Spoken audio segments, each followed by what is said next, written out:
Alors, salut Anso, donc on s'est rencontrés sur les manifestations, Oui. dans les AG, à de nombreux endroits, et aujourd'hui tu as donc un petit projet, Oui. plutôt un grand projet, d'après ce que, en tout cas ça fait un moment que tu bosses dessus, d'après ce que tu m'avais dit. Ouais. Ça fait combien de temps d'ailleurs que tu bosses dessus? On va dire quelques semaines. Quelques semaines. Quelques semaines, oui. Ok. Alors, pour t'introduire un petit peu, pour ceux qui ne te connaissent pas, Ouais. t'es dans le mouvement depuis quand? Tu sais, les questions un petit peu globales, t'es dans le mouvement depuis quand et tu participes à quel niveau? Depuis l'origine. Je suis dans les rues tous les samedis. J'essaye d'aller aux AG et je travaille de mon côté certains thèmes pour faire avancer le mouvement et le faire durer surtout. Le faire durer dans son esprit. D'accord. Et donc là, au niveau de ton projet, en quoi il consiste? Quelles sont les grandes lignes? Qu'est-ce que tu nous as préparé? Oui, parce que tout le monde dit la même chose, c'est-à-dire qu'on est tous d'accord sur le fait que rien ne va plus. Et moi, j'ai spécialisé ma démarche sur l'exemplarité des élus. J'estime que parler, ça nécessite de témoigner. Et mon action consiste à demander à nos élus, à nos dirigeants, de nous montrer l'exemple dans certains pans de leur vie professionnelle pour être crédible. Je considère que si j'écoute quelqu'un, c'est qu'il m'a montré l'exemple avant. C'est-à-dire que je crois en lui et qu'il atteste par son comportement du fait que je peux lui faire confiance et que je vais pas débattre avec lui. C'est pas la première personne d'ailleurs à évoquer ça. C'est vrai qu'on entend très souvent l'exemplarité. Voilà. À toutes les strates d'ailleurs, à tous les niveaux, j'ai l'impression que vraiment on a envie que les gens qui nous dirigent soient exemplaires. Ça paraît. C'est la raison d'être d'un dirigeant pour moi. Et voilà, le charisme vient de la vertu de l'honnêteté. Moi, j'aimerais travailler sur l'honnêteté de nos dirigeants et leur dire que parler, c'est la meilleure manipulation qui soit.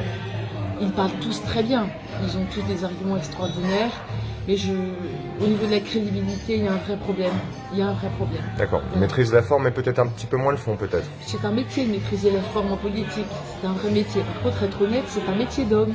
Et c'est celui-là qui nous intéresse, nous les gilets jaunes, je pense. Du coup, au niveau du projet que tu as donc préparé, pas toute seule d'ailleurs, il me semble, vous êtes un groupe à l'avoir préparé. Alors oui, le on, c'est la formule de politesse. On n'est jamais très nombreux à travailler, Kevin, on est bien d'accord. On se retrouve toujours très minoritaire sur les projets. Ça arrive souvent. Donc j'aime travailler avec moi-même parce que je suis sûre que ça avance.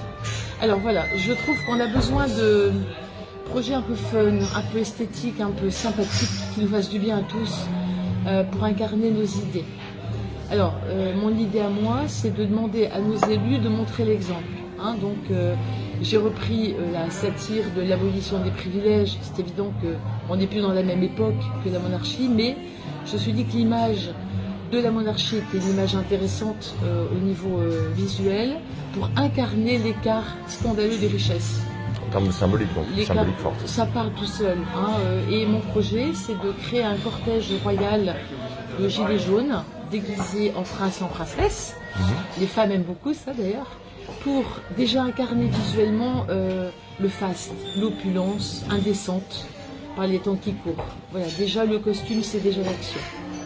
Donc du coup, ton projet, un peu plus concrètement, il consiste en quoi? Alors, concrètement, donc un cortège de gilets jaunes déguisés, pas tous, un petit noyau dur de gilets jaunes déguisés en prince et en princesse, accompagné d'une musique de chambre, nous avons une musique de chambre qui va nous accompagner. Nous avons des tracts que nous allons diffuser aux citoyens sur le thème de l'abolition des privilèges. Oyez braves gens, et oh là-haut, montrez-nous l'exemple. C'est vraiment montrez-nous l'exemple. On vous demande de travailler sur l'abolition de certains de vos privilèges qui sont aberrants, qui ne correspondent pas au principe d'égalité des charges des citoyens devant l'impôt, les taxes et la fortune. Et on vous demande de nous montrer l'exemple. Donc on vous propose des abrogations concrètes qui ont été listées, travaillées sur des choses qui ne doivent plus exister actuellement. Parce que ça n'est pas normal que ça existe comme ça. Donc il y a eu une réflexion derrière, on sent qu'il y a une réflexion derrière malgré l'apparence un petit peu, c'est ça. On va dire burlesque ou peu importe. Il y a un côté fun et un côté très sérieux de l'action. qui doit aboutir. Hein, on ne parle pas pour parler. Dans le but de marquer, j'imagine, d'où les symboliques et oui, marquer les esprits pour faire passer le message derrière. C'est ça, puis des choses qui vont heurter le citoyen très vite, hein, qui vont dire mais lui et pourquoi pas moi à ce moment-là. Hein, c'est-à-dire qu'il n'y a pas d'exemplarité dans le fait de pouvoir privilégier quelqu'un à outrance, c'est pas moi. Ouais. Hein, c'est le principe. C'est le principe vraiment d'être juste, tous les uns avec les autres. Je dis pas avec des talents différents, des compétences différentes, mais avec de la vertu. Avec de la vertu. Mais du coup, tu attends quoi en fait idéalement, vraiment dans le meilleur des mondes, qu'est-ce que tu attends de cet événement? Alors déjà, il y a un tracé, un cortège, un défilé dans le centre-ville avec des tracts et on va solliciter les gens pour leur parler, expliquer ce qu'on fait. Pour le côté fun, on va faire des poses photos historiques sur les monuments de l'île, l'opéra, la déesse, la porte des représentations. On va se mettre en représentation, montrant que nous existons et que nous demandons l'abolition de certains privilèges. Donc ça, c'est le côté esthétique. Et on va déposer un cahier de doléances auprès de Madame le maire Martine Aubry, où il y a 45 mesures plus techniques, un peu embêtantes à expliquer, mais qui visent vraiment à harmoniser le statut des hauts fonctionnaires, des hauts élus et ce que j'appelle des hauts statuts. D'accord. Où des choses absolument aberrantes existent dans un monde qui n'est pas du tout le nôtre, qui fonctionne absolument pas comme le nôtre. Voilà, donc on dépose un cahier de doléances et on demande à Madame le maire d'être notre interlocuteur au niveau local pour transmettre et au niveau national, bien sûr. D'accord, et donc tout ça, on est bien d'accord, ça va se passer donc, d'après les infos que tu m'as données, samedi prochain. 13 avril. Samedi 13 avril. Ouais, alors rassemblement à partir de 10h30 sur les marches de l'Opéra à Lille. Et j'insiste, les gilets jaunes qui m'écoutent, sur le fait que déguisés ou pas, vous êtes les bienvenus.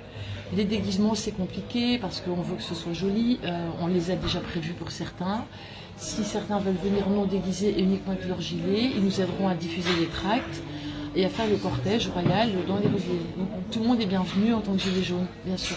Ok, donc pour bien comprendre, pour ceux qui disent chouette, on peut se déguiser, chouette, le thème, c'est vraiment ça, c'est le côté satirique, donc monarchique, venir habillé en prince, en princesse, peu importe, alors, avec un apparat. Oui, ou alors en gueux et en manant aussi. Éventuellement, si des gueux et des manants veulent se mener à la foule, ils sont les bienvenus, ils sont carrément représentatifs de l'écart des richesses.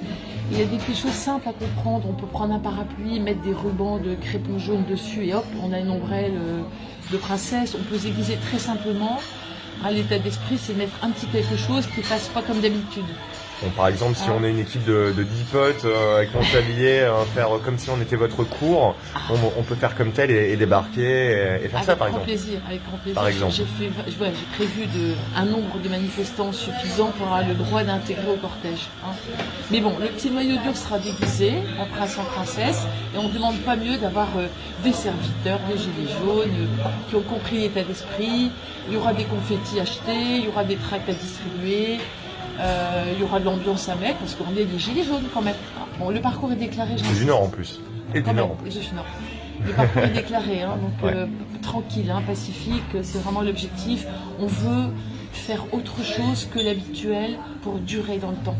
Puis, quelque part, c'est aussi peut-être un bon moyen de commencer la journée qui habituellement commence vers actuellement midi et demi pour les rassemblements avec les débats citoyens, ce genre de choses au niveau de la place République. Ça peut faire un bon starter pour cette journée de manifestation à Lille. C'est important ce que tu dis, puisque l'AG des Gilets jaunes Hauts-de-France a donné son accord, parce qu'on l'a fait de manière très démocratique, pour qu'on démarre à l'Opéra notre cortège et qu'on rejoigne après la manif officielle République, et on restera dans notre cortège en tant que tel avec la manif République.